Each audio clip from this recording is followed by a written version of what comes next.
是人海流浪，还是迎来珍藏，好让日子天天都过得难忘。熬过了多久患难，湿了多少眼眶，才能知道伤感是爱的遗产。又让几张虚伪装，换过几次信仰，才让结局一无他无的小风。把一个人的温暖转移到另一个的胸膛，让上次犯的错反省出梦想。每个人都是这样，享受过提心吊胆，才拒绝再情难退的羔羊。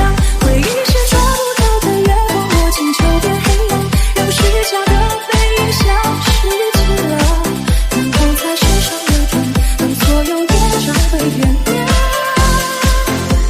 爱情不停止，像盼望地老天，直到这永远。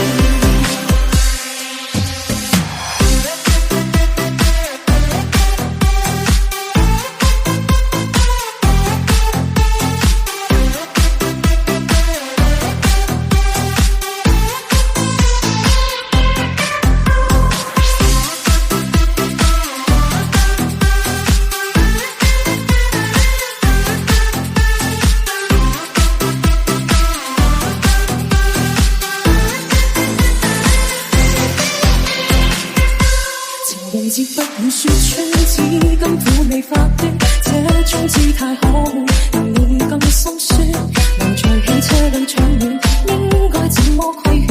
怎麼可以將手腕忍痛劃損？人活到幾歲算短？